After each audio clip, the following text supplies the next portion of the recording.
biblicamente, uma fonte de água é algo imprescindível. Talvez não seja para nós, ou não tenhamos essa noção, num país tropical como o nosso, onde temos fontes de água. Só aqui em Xerém temos 3, 4 rios passando por aqui. Não temos uma dimensão do que é um ambiente. Às vezes você vai no interior do Nordeste e você vai ver a maioria das casas se utilizando de captação de água de chuva, porque não tem como conseguir água. Uma palavra veio ao meu coração: o que a igreja está com muita urgência de necessidade. E aí veio essa visão ao meu coração. A igreja precisa de poços. Poços. Nós vamos usar hoje a figura de um poço para expressar um obreiro, uma pessoa dedicada, eficiente, apta para receber pessoas, para acolher pessoas, para dar uma palavra de motivação, para ser alguém que pode oferecer refrigério, alívio para aquelas pessoas que estão chegando. Vamos precisar driblar, ou seja, esses poços precisarão ser habilidosos para sobreviver às intrigas, às fofocas, aos problemas, às dificuldades, aos dissabores, aos desencontros, aos conflitos, para que, apesar de sabermos que tudo isso existe, nós conseguimos vencer isso e continuar oferecendo às pessoas a possibilidade de ter um encontro com Cristo Jesus. Não podemos erradicar isso, seria uma utopia, algo surreal, né? Desejarmos que um grupo de pessoas não viva seus conflitos, seus dilemas, seus problemas. Mas em meio a tudo isso, vamos precisar de poços.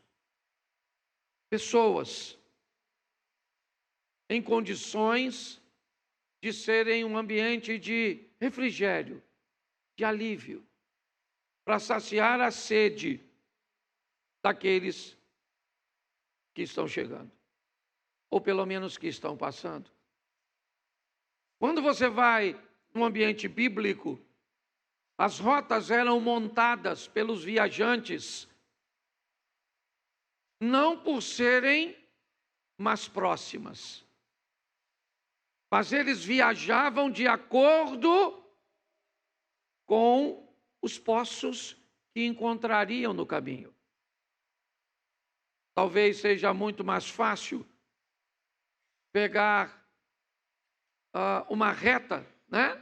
A menor distância entre 2 pontos. Mas se não houvesse nesse ambiente um poço, o lugar mais longe ou mais distante seria o mais apropriado. Então o poço, ele estabelecia a rota das pessoas. As pessoas que viajavam contavam com um poço. Por quê? Porque ele não se move. As pessoas têm certeza que ao passarem por lá, o poço vai estar lá. Boa parte das pessoas são como viajantes.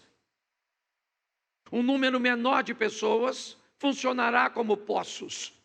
Eles estarão aqui no projeto Recomeçar, como estão na Assembleia de Deus, na Metodista Wesleyana, na Metodista, na Universal do Reino de Deus. São aquelas pessoas que não se movem, aconteça o que acontecer. Elas não são viajantes, não. Elas sabem conviver com eles. Por quê? Porque eles vão passar.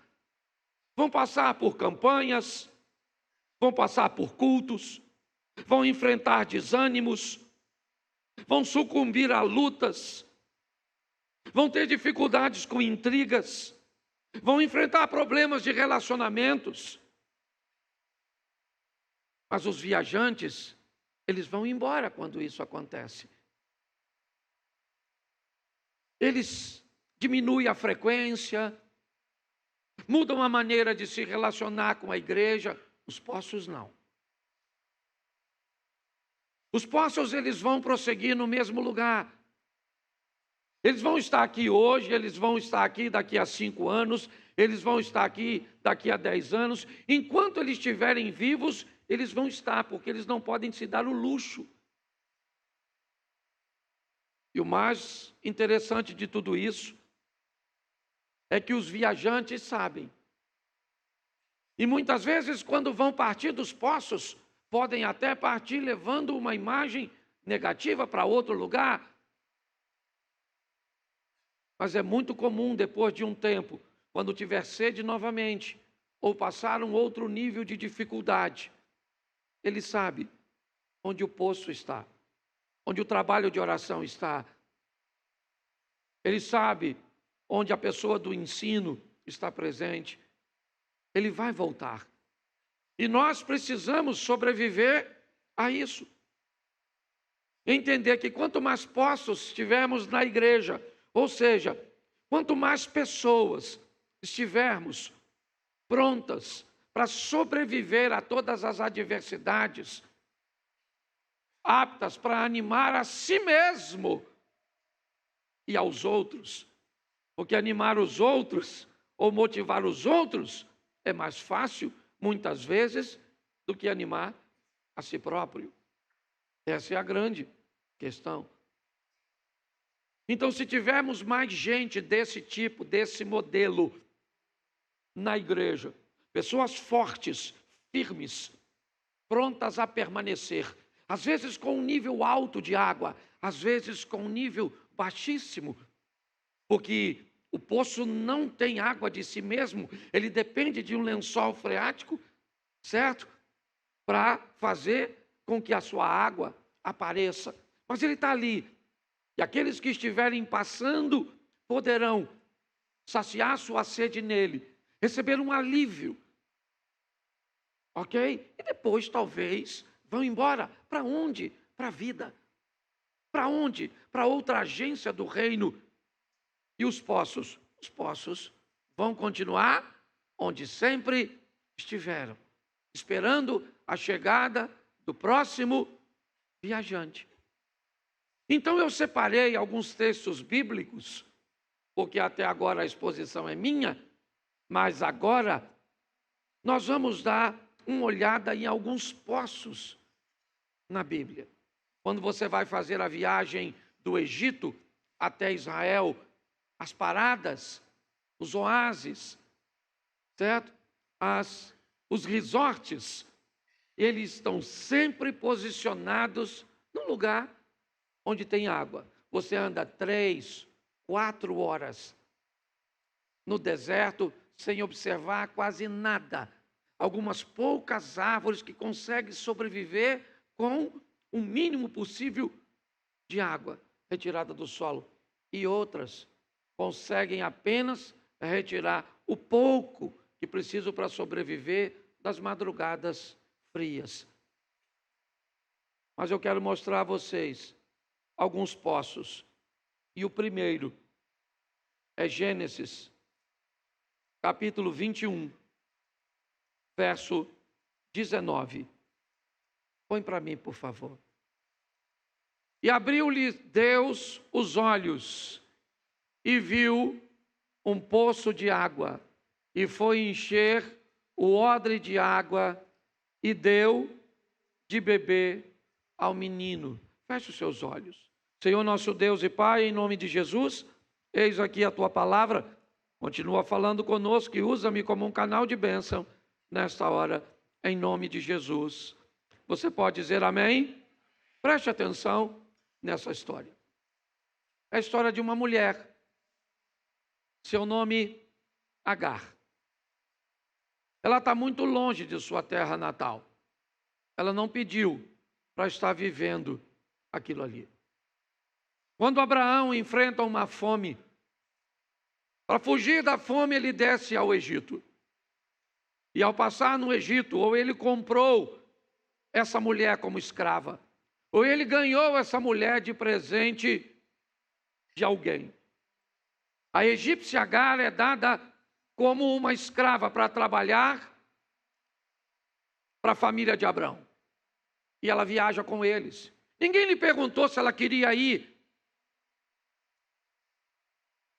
Ninguém perguntou se ela estava afim de ir. Ela não tinha direito de escolha, porque nem sempre a vida vai te dar. Nem sempre a vida vai perguntar para você se você quer sair desse emprego. A vida vai perguntar se você pode autorizar levar seu cônjuge.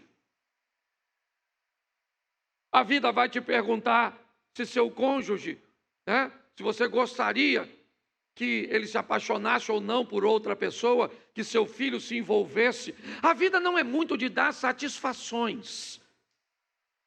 Você que esteja apto e preparado para lidar com os problemas, com as dificuldades que a vida trará, quer diretamente em você ou em alguém, ou algum dos seus. Essa é a grande verdade. Ela vai viajar com aquela caravana que está só de passagem. A mãe dela provavelmente nunca mais viu, o pai também não, seus irmãos também não. Não é uma vida fácil. Mas as coisas me parece que vão melhorar. Pois a patroa quer oferecer a essa estrangeira algum nível de benefício. Ela vai gerar o filho do patrão. Isso coloca a estrangeira numa posição melhor. E agora a Agar se sente valorizada. Ela vai deitar com o patrão, vai amamentar o filho do patrão. A patroa é muito espertinha, porque ela poderia fazer uso da lei e fazer com que Abraão se deitasse com hebreia. Havia até um pretexto na lei, mas isso daria problema para Sara. Então ela prefere uma estrangeira para não criar muito vínculo. O que me parece é que Sara já pensa que Agar é algo descartável. É um plano B que, se as coisas não funcionarem muito bem, vão jogar ela fora. Mas não interessa. Ah, mas Agar é a mulher de Deus, é a esposa do Abraão. Ô, meu irmãozinho, prepare-se para lidar com tudo e com todos. 1000 cairão ao teu lado, 10.000 à tua direita. Não vá de bobeira não, meu irmão. É na família, na igreja, é crente. Você tem que se preparar para sobreviver a qualquer tipo de coisa. Você goste ou não. Então me parece que as coisas estão melhorando para ela. Ela é engravida.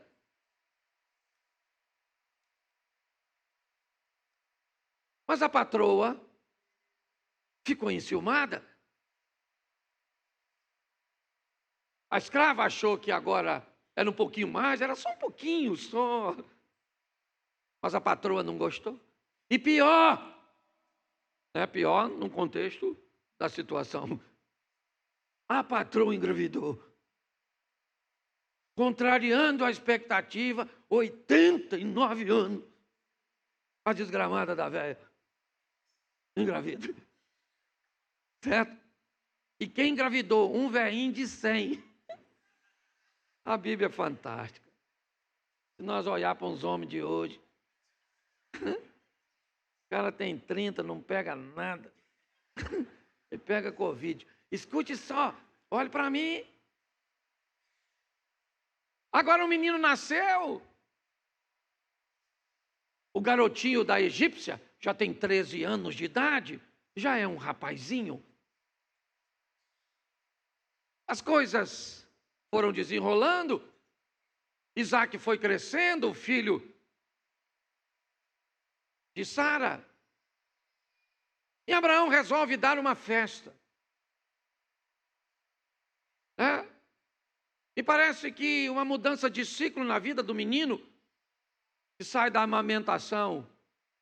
E nesse momento, o irmão mais velho, que é quase um jovenzinho, faz uma brincadeira. E não foi uma brincadeira que Sara gostou. Então Sara diz para Abraão: manda essa mulher embora. Provavelmente, se não me falha a memória, Berseba. Algo que não é muito longe de Jericó, mas é muito longe do Egito. De ônibus hoje, de Berseba ao Cairo, nós vamos botar aí 7 horas de ônibus. Por uma mulher fazer uma viagem dessa, com um garoto, o negócio não vai ser fácil. As coisas estão ruins para essa mulher. Abraão coloca Agar e o garoto para fora. O que ele leva? Um pouco de pão e um odre de água. Para ir para onde, meu irmão? Você me tirou da minha casa, me tirou da minha família. Que história é essa? Eu preciso que você entenda, não quero te mostrar nada espiritual nisso, porque por detrás disso está uma promessa de Deus, e aquele que prometeu é fiel para cumprir. Eu só preciso que você entenda que se você gosta de promessa, precisa ser resistente para sobreviver até o tempo que ela vai se cumprir. Senão é mole. Você tem promessa? Tem, mas tem que ser valente para sobreviver. Tem que ser forte para permanecer de pé. Tem que ficar firme. Porque o negócio não é fácil. Tem uma festa. Tem uma festa na casa do seu pai. E seu pai te colocou para fora. E você não é um garotinho, não. Você tem 17 anos, aproximadamente. Você sabe muito bem que você foi rejeitado. Aquela mulher sabe que não pediu para estar lá. Por que a Bíblia está contando isso? Porque isso é para gente forte, não é para banana. Isso é para gente firme.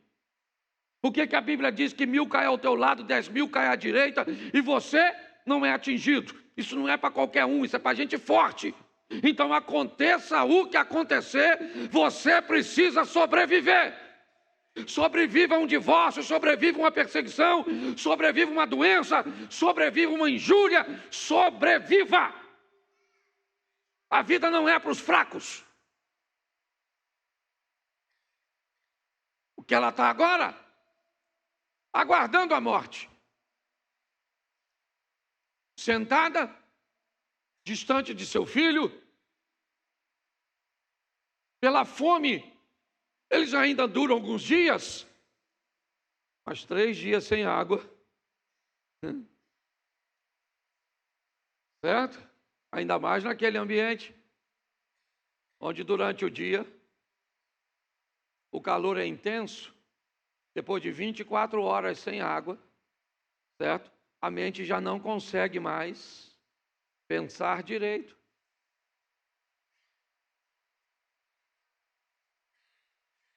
Mas sabe, as coisas não estão bem para Agar, não.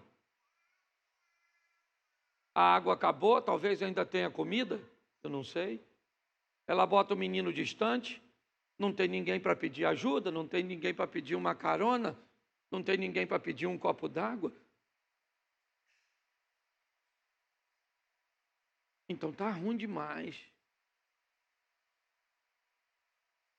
Ela está esperando o filho cair, ou talvez ela cair, desidratada.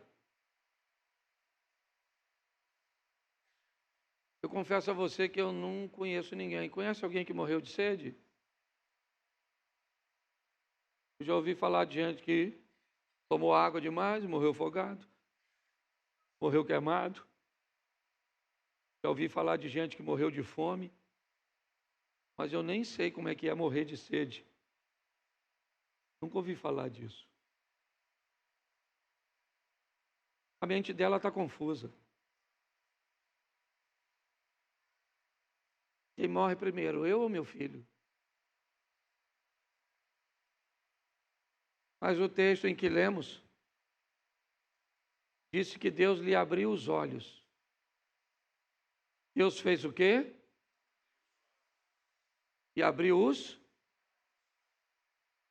E o que ela viu? O que ela viu? Bom, então me ajude aí. O poço já estava lá, sim ou não? Deus fez o poço aparecer. Deus fez com que ela visse o poço que já estava. Por que ela não via? Talvez por causa da dor, da decepção, da tristeza, da angústia. Ela não via. O poço era a solução para ela, sim ou não? Mas ela via a solução? Não. Então Deus abriu os olhos. Naquele momento, o que é o poço? O poço é a provisão.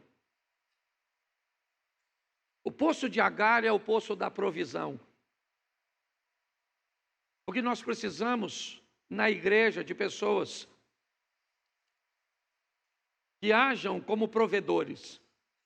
Em diversas áreas, o Jonathan falou aqui da parte financeira, mas nós também ouvimos aqui a palavra do Eduardo falando da campanha, motivando. Nós precisamos de poços aqui, de pessoas que são ou que trazem consigo a provisão, seja ela financeira para alguns, com condições de fazer as coisas funcionarem de forma econômica, seja com seu ânimo, com a sua fé. As pessoas aptas para receber os sedentos que estão morrendo de sede e que não conseguem enxergar uma solução. E você, muitas vezes, pode se tornar este poço. Alguém que pode solucionar com uma informação, com um abraço, com um carinho, com uma oração, com uma atenção, com uma coisa simples. Mas não se engane, temos muitos viajantes e poucos poços. Essa é a grande verdade. Boa parte das pessoas estão envoltas nas intrigas, nos problemas, conversando com seus passados, com suas feridas, lambendo suas chagas. Mas alguns de nós não têm tempo para isso. Alguns de nós não podemos nos dar o luxo dessa frescura. Aconteça o que acontecer, nós vamos estar firme, forte. Muitas vezes querendo ir embora, querendo desistir. Mas nós sabemos quem somos, o que somos. Então Agar agora enxerga um poço. Porque Deus abriu os olhos dela. E ela conseguiu enxergar algo que já estava ali, mas ela não via antes. Nós precisamos de pessoas que funcionem como provisão. Estejam aqui prontas para dar uma direção para alguém, um conselho. E aprenda uma coisa, meus irmãos. Quando você conversa com alguém, você pode falar com ela em duas instâncias: aos ouvidos e ao coração.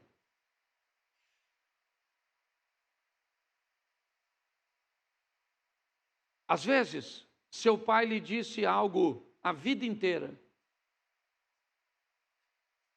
Sua vida nunca mudou. Um dia você vai num treinamento, está numa sala de aula, está num bate-papo com um amigo, e aquele amigo te diz exatamente o que o seu pai lhe disse a vida inteira, e finalmente você mudou de vida. E aí você vai falar, seu pai te pergunta: meu filho, finalmente você mudou. O que é que você mudou? Mudei porque estava conversando com o Edalmo. Edalmo falou comigo isso, assim, assim, assim. O seu pai fala: hã? Mas eu falei isso com você a vida toda, mas falou com o meu ouvido. Não conseguiu falar com o meu coração. Nós precisamos, de pessoas. se torne ambiente de provisões, não para conversar com ouvidos, mas conversar com o coração das pessoas. Para que você seja um poço onde a pessoa venha beber e entenda, certo? Que de você ela vai levar provisão. Posso ouvir um amém? João capítulo 4, verso 11. Disse-lhe a mulher: Senhor, tu não tens com que tirar, e o poço é fundo. Onde, pois, tem a água viva? Esse é o poço de José. Certo? Ele está nas terras que Jacó deixou de herança para José. É lá que está o poço. A história é de uma mulher, a samaritana. Que poço é aquele? O que esse poço representa? Para essa mulher, este é o poço do encontro. Esse é o poço onde a infelicidade vai ficar para trás, a angústia vai embora. E ela vai receber a paz. Este é o poço onde ela encontra a palavra. É quando Cristo mostra para ela quem ela é. Fala com carinho, fala com respeito. Mas fala o que ela precisa ouvir. É o poço da verdade. A mulher diz aos homens: Ele me disse tudo quanto eu tenho feito. E o que ela estava fazendo era bonito? Não. O que ela estava fazendo era glorioso? Não. Era honroso? Não. Mas Jesus mostra diante daquele poço que é possível falar a verdade, é possível dar uma direção, é possível nortear as pessoas, mesmo que elas partam, mas partam para um destino, partam para não cometer o mesmo erro que cometiam antes. A igreja precisa de pessoas habilidosas para dizer verdades, para gente que precisa escutar a verdade, porque senão não muda nunca. Uma felicidade que nunca chega, uma estrutura que não parece vida, parece uma saga. Nós precisamos de gente presente aqui, que seja o poço de José. Pessoas podem ir embora, mas vão para viver em paz, vão para ganhar a paz, vão para ser feliz. É assim que funciona. Nós precisamos nos preparar e olhar para ver se há em nós a possibilidade de nos tornarmos o poço da provisão, o poço da felicidade, da paz. Aqueles que vão estar aqui em meio à guerra. Lembra do salmista? Ai de mim, que peregrino em Meseque, habito em meio à tenda de Quedar. Sou pela paz, mas quando eu falo de paz, eles querem a guerra. O cara que escreve isso é um judeu, está entre bárbaros e palestinos. Não há como ter paz naquele ambiente, mas ele é uma pessoa de paz. Ele é alguém que a proposta sempre é pacificar. Dizer a verdade, mas dizer a verdade com o propósito de trazer mudança de vida. Nós precisamos de um grupo grande, certo? De poços como o de José. O terceiro poço, Gênesis 26, 15. Nós vamos ao 15, ao 27, ao 29. Tá certo? Essa é uma história bem legal. São os poços do Isaac. Todos os poços que os servos de seu pai tinham cavado nos dias que seu pai Abraão, os filisteus entulharam e encheram de terra. É isso aí. Aí, ó. Os poços de Isaac, vinham os filisteus e fechavam os poços. Daqui você não vai tirar água. Vamos embora? Vamos para o 27. E disse-lhes Isaac: por que viestes a mim? pois que vós me odiais e me repelis de vós. Agora o rei dos filisteus junta mais 2 de seus homens e vai visitar Isaque. Mas o que está acontecendo? Isaque chega aqui, se estabelece em volta do poço, os filisteus chegam, expulsam e fecham o poço.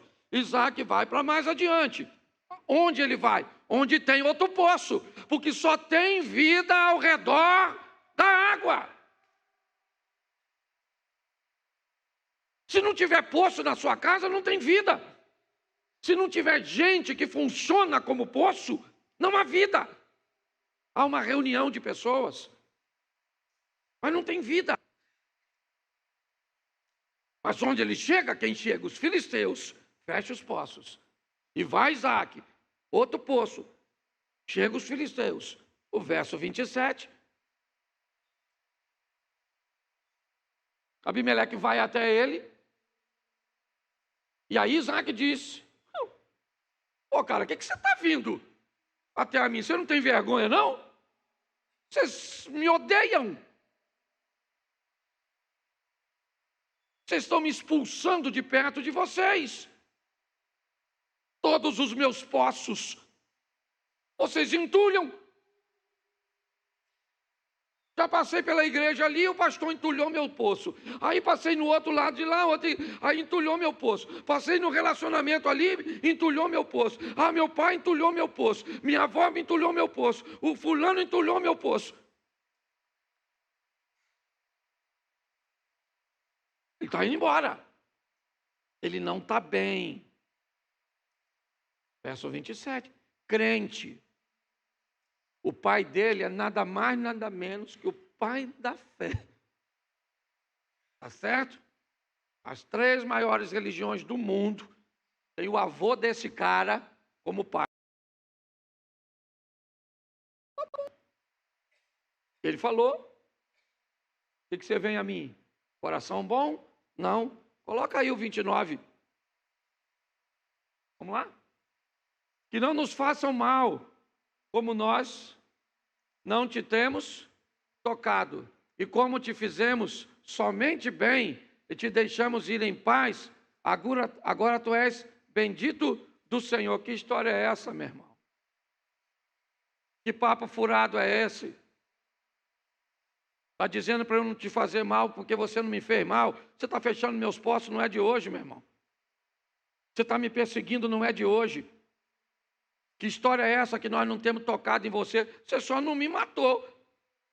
Agora, o que você pode fazer contra mim, você fez. Que conversa fiada é essa, meu irmão? Pastor, o que é isso? Isso é o que nós temos que lidar muitas vezes. Na igreja, no trabalho, na família, na vizinhança. Gente que te lasca e depois vem soprar, bater nas tuas costas. Na sua frente fala uma coisa, mas por trás fala outra. Combina algo, mas te rebenta. Ah, não está preparado para viver com esse tipo de gente, não? Então, querido, vai ficar ruim para tu. Porque a chapa está quente. E está na Bíblia, essa conversinha fiada. Que Deus está dizendo, se prepara, Luiz, porque o bicho pega. Entendeu? Está lá, ó. Sim ou não? Bota o 30, que você pensa que não pode piorar. Bota o 30, santo varão. Então, lhes fez um banquete e comeram e bota o 31. E levantaram-se de madrugada e juraram um ao, e depois os despediu e despediram-se dele em... Preste atenção aqui, porque isso é legal. Esse poço é maneiro. O que vem aí, já, já. Os poços estão tudo fechado, sim ou não? Sim ou não? Isso, me ajuda aí, poxa. Tá certo? Uma discussão danada, uma falsidade. Lascada, lascada.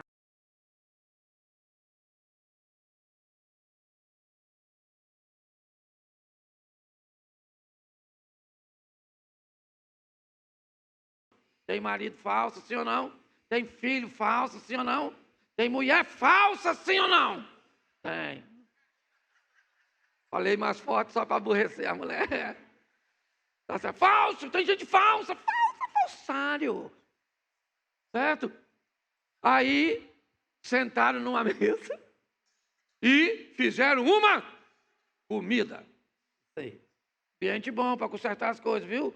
Aliás, pensa num ambiente bom para resolver as coisas, tem comida. Não é de hoje. Comida está em tudo. Se comunicar com os orixás. Põe comida. É. Fui até para outra religião, olha que beleza. Tá certo? É. Bota lá a comida nas encruzilhadas, bota o negócio. Certo? Isso aí. Rei Arthur ia fazer suas incursões, fazia seus jantares na tábua redonda. Todo mundo comendo. Até Jesus, os maiores ensinamentos. Toma-lhe pão, comida. Você quer conquistar uma menina, você fala o quê? Vamos comer um negócio ali, garota. Tomar um sorvetinho, por mais duro. Não é verdade? É. Grandes negócios são fechados em mesas de almoços e comida. Então fizeram um banquete, comeram e acertaram. Por quê? Porque a vida continua. Às vezes dá para ir junto. Levantaram-se de madrugada e juraram um ao outro. Depois aconteceu o quê? Despediu.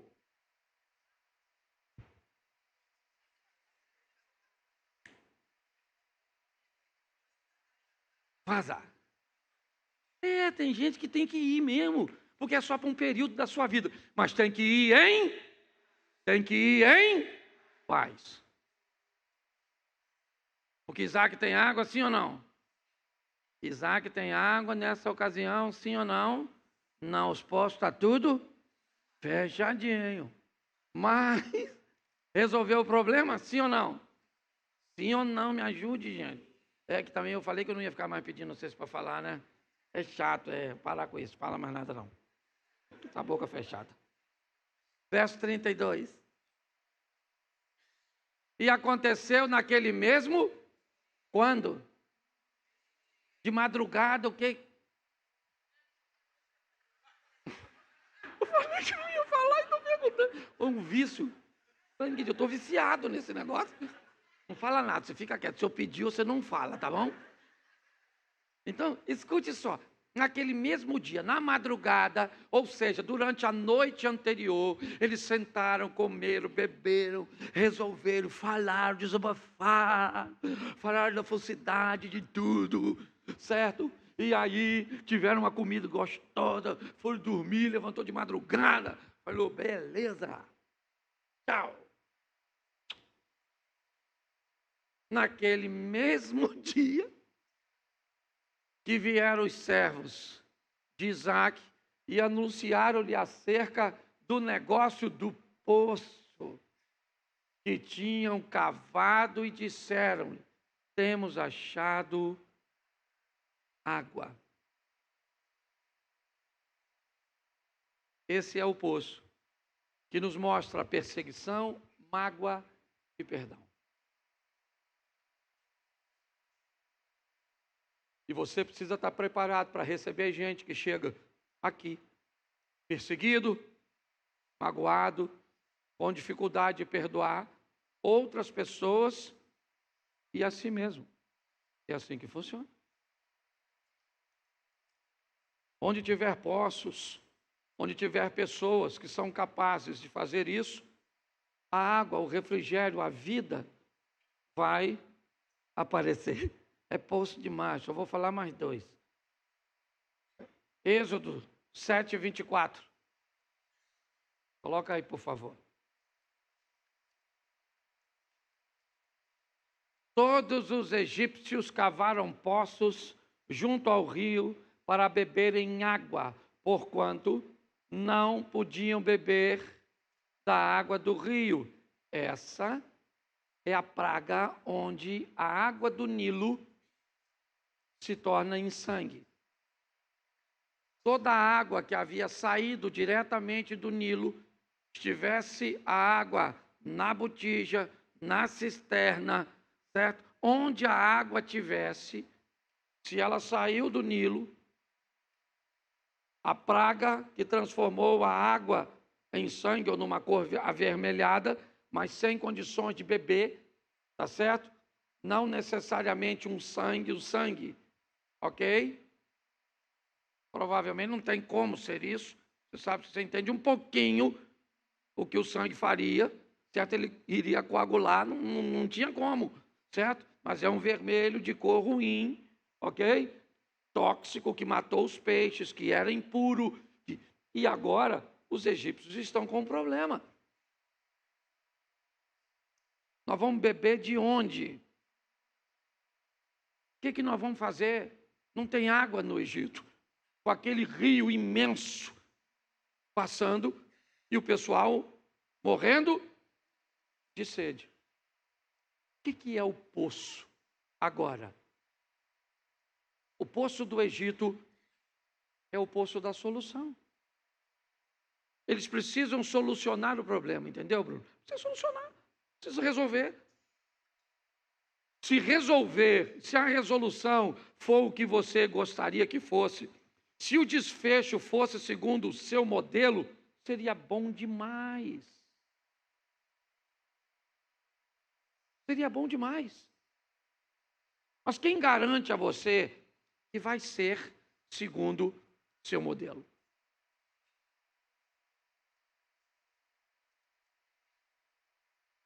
Não vai.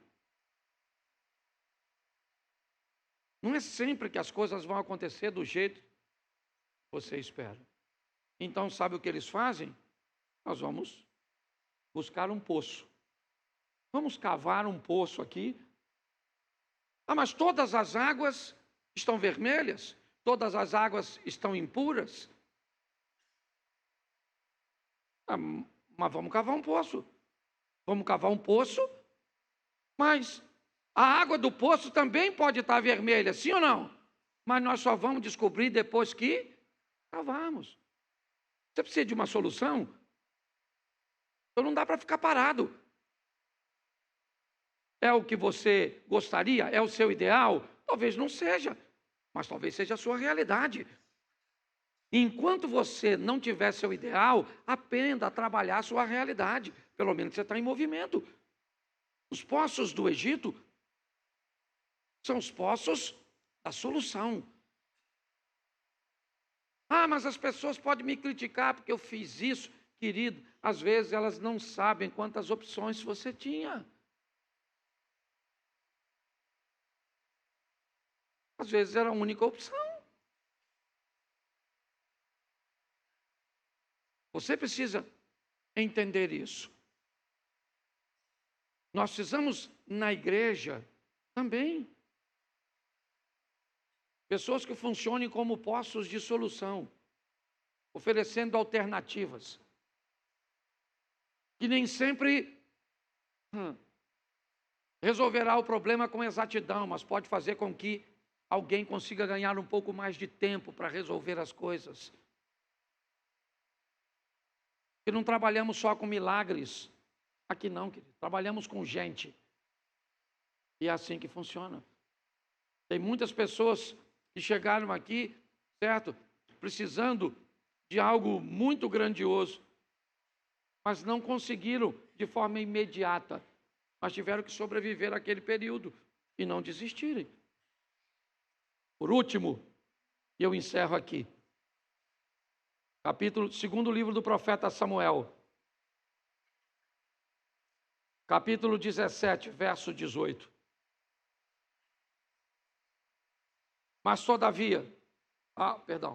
Mas viu-os todavia um moço e avisou a Absalão. Porém, ambos logo partiram apressadamente e entraram na casa de um homem em Baurim, o qual tinha um poço no seu pátio, e ali dentro desceram Jonatas e Aimás. São os dois homens que são caçados por Absalão, por manter uma aliança com Davi. O poço de Baurim é um poço que oferece abrigo Está no pátio da casa do homem, né? O local é Baurim, o nome do poço não fala, que você pode colocar você, se quiser, como dono desse poço, ou como o próprio poço. E quando os dois estão ali, Absalão chega na casa para procurá-los. Os dois resolvem descer no poço. Uma mulher coloca uma tampa, joga umas cascas por cima da tampa, de forma com que Absalão e seus homens não conseguem identificar o poço. E naquele momento, aqueles homens são abrigados, são protegidos, estão escondidos.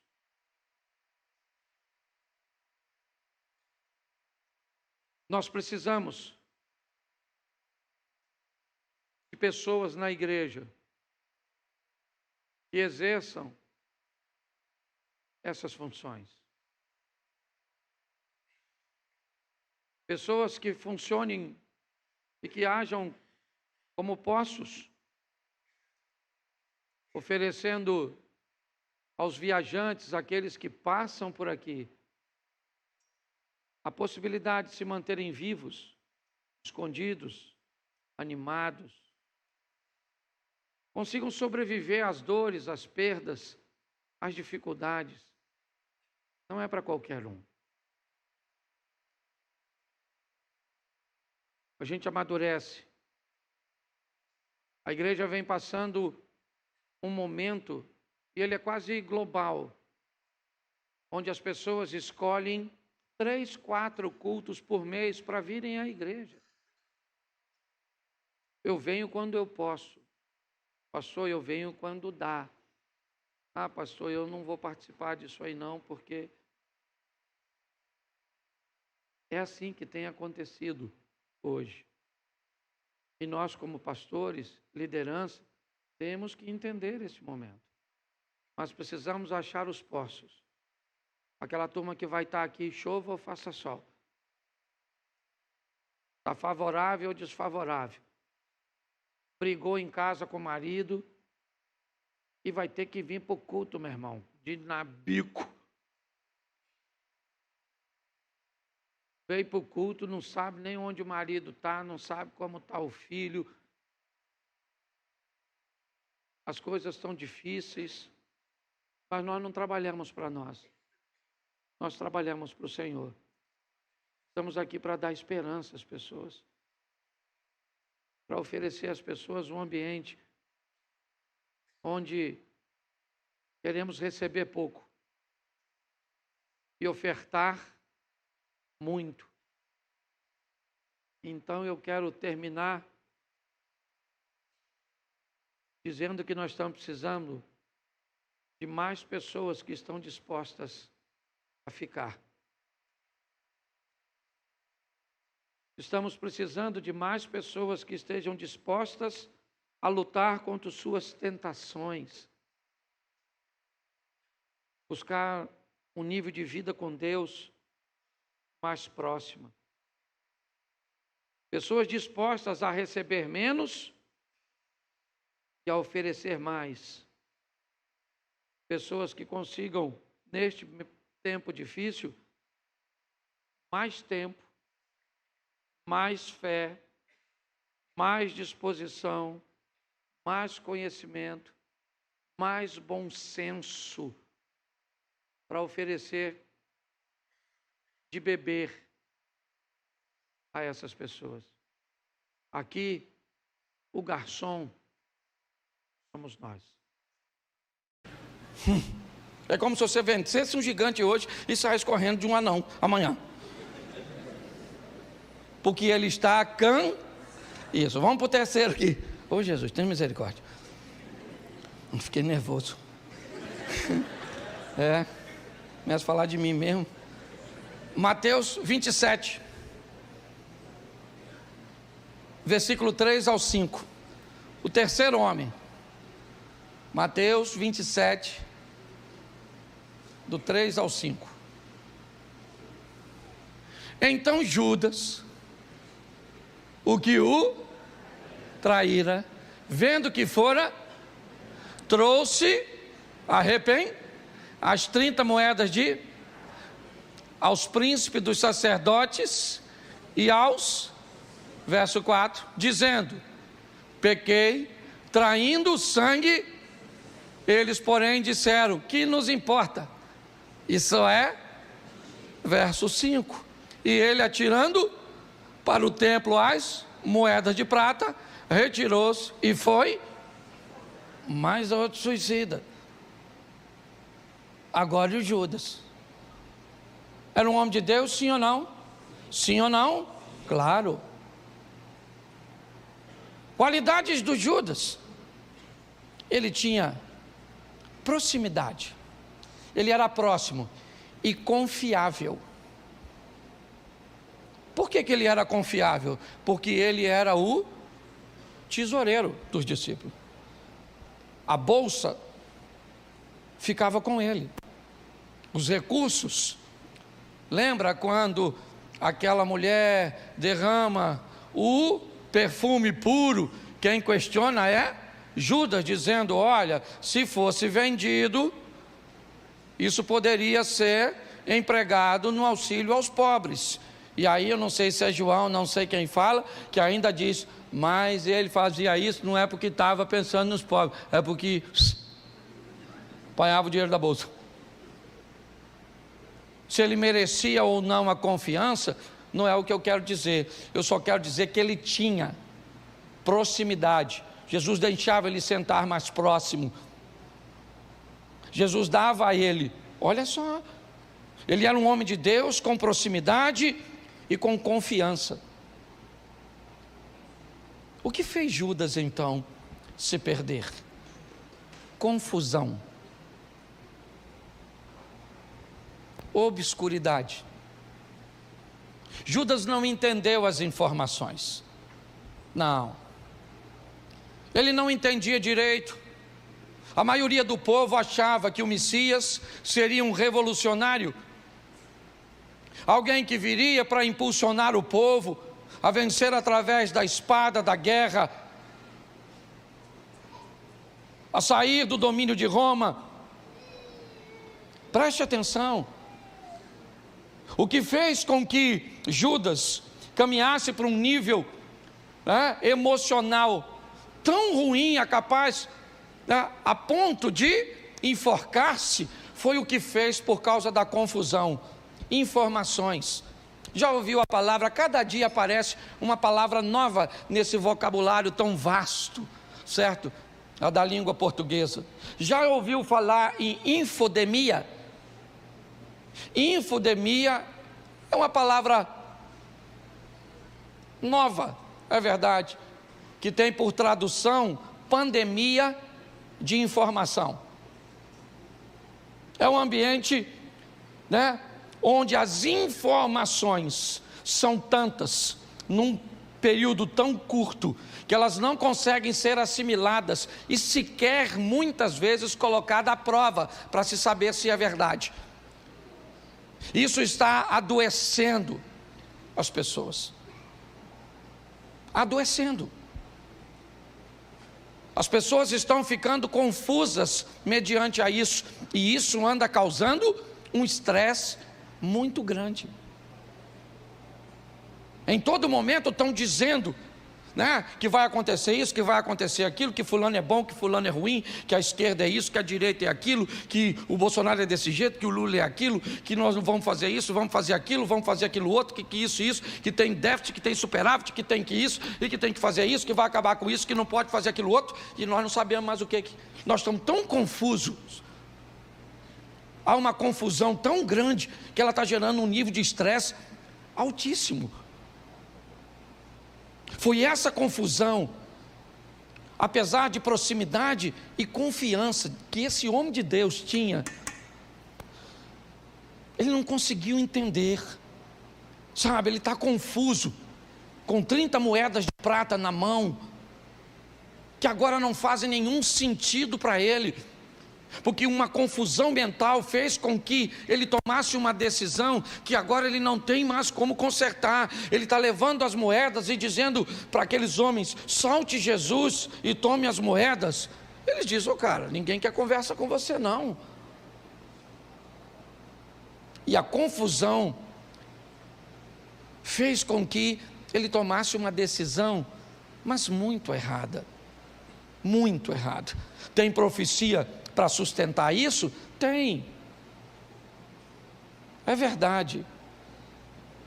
Mas quando nós olhamos o que Judas fez, a proximidade que ele tinha com Jesus, bastava que ele fosse até ele e pedisse perdão, ele teria, sim ou não?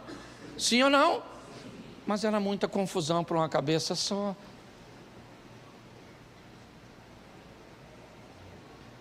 O estresse das confusões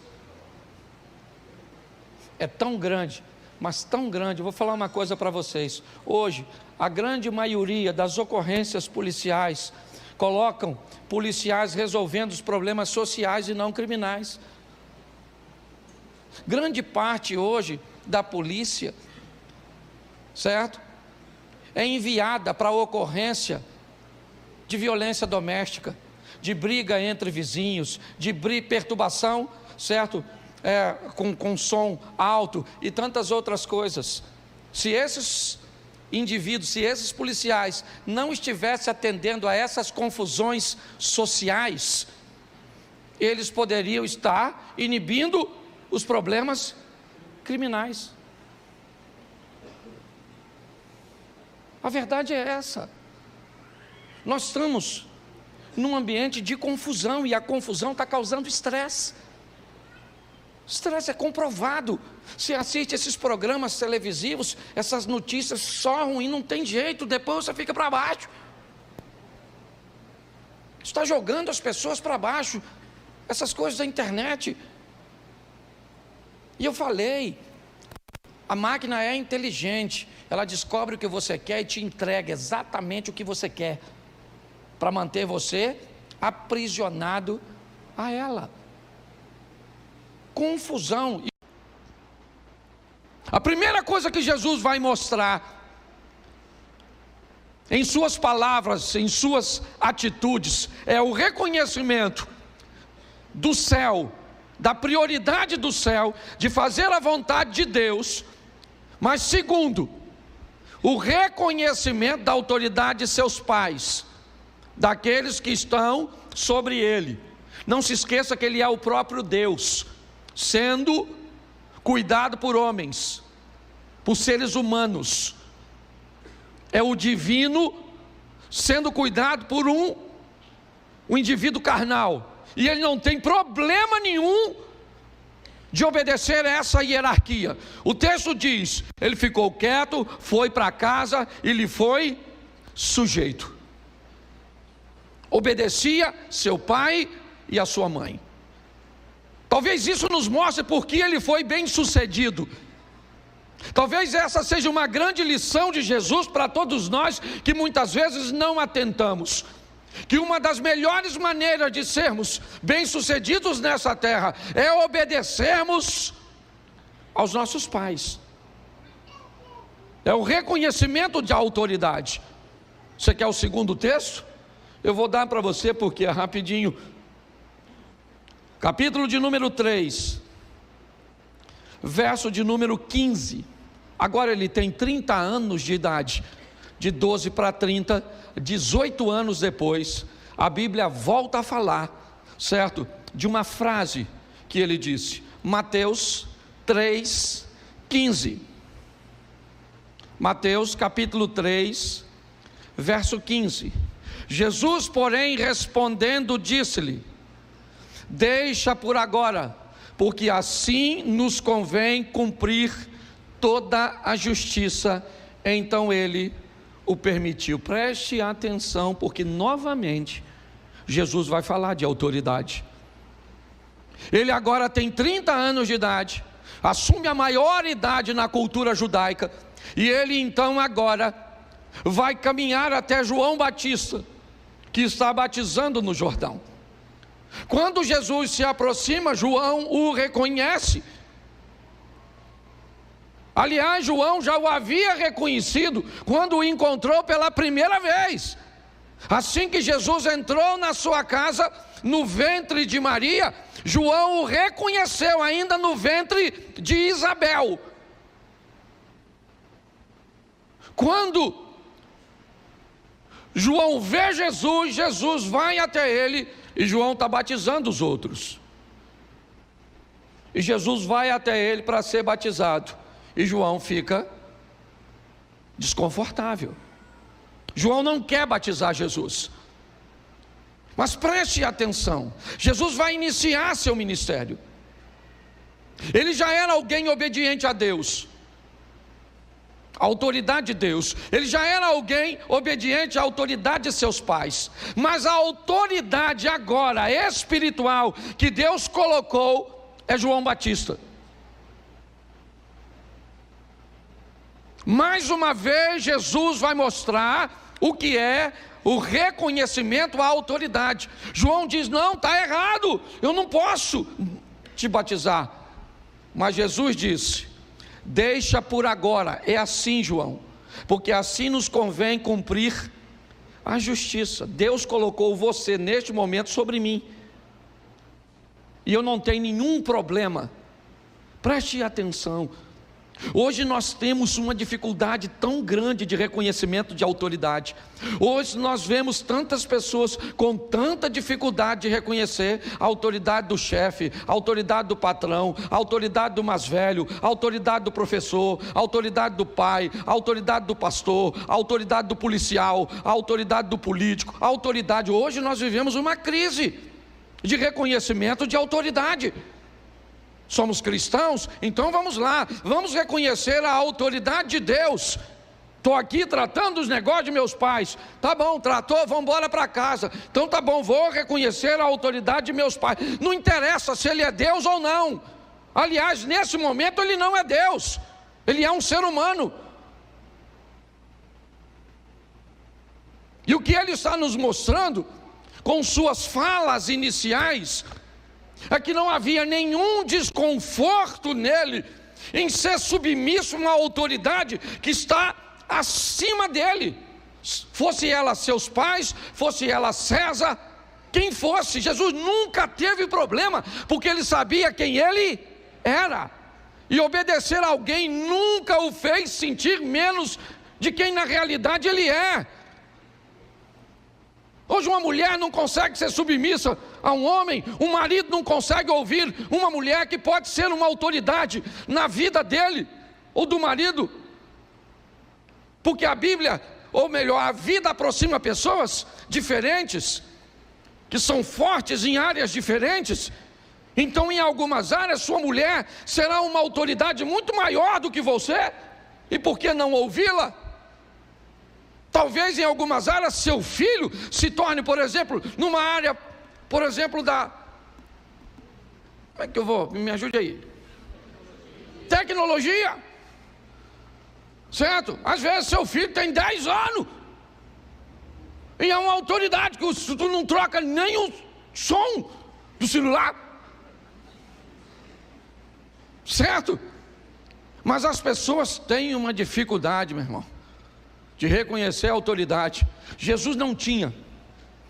Era para estar debaixo de José, mas estou aqui, estou obedecendo a Deus, estou obedecendo a César, eu estou obedecendo ao que Deus criou, estava aqui, certo? Que era, não precisa ficar, pode deixar, tá certo? Mas eu queria que você entendesse como ele começa falando. As primeiras frases de Jesus registradas na Bíblia tem por tema autoridade. Duas coisas que ele também vai dizer.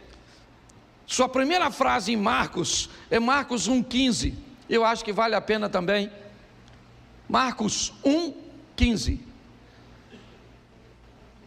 Vamos lá?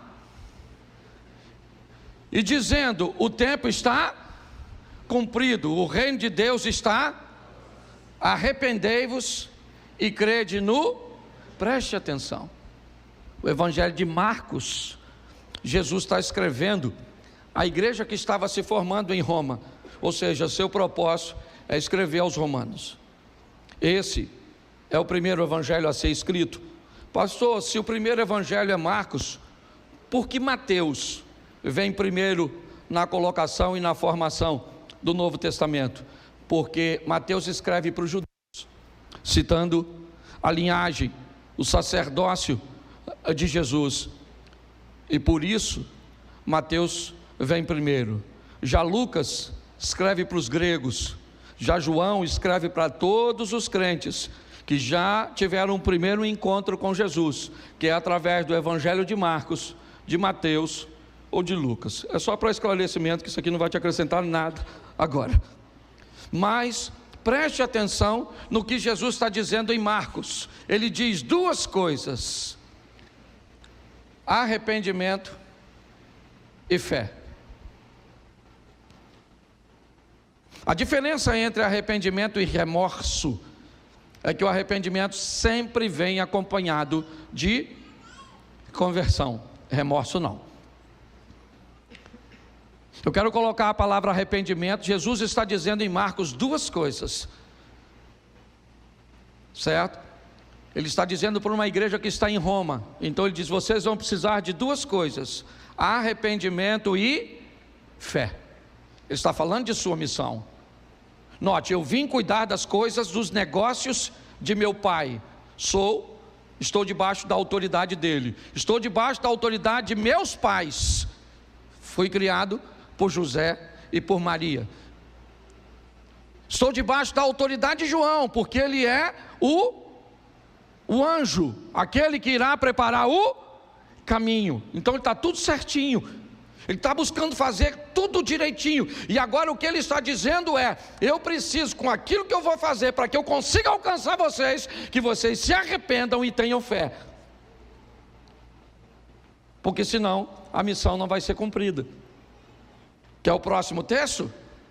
Vamos a João. Primeira fala de Jesus no Evangelho de João é João 1,38. E Jesus, voltando-se e vendo que eles o seguiam, disse-lhe: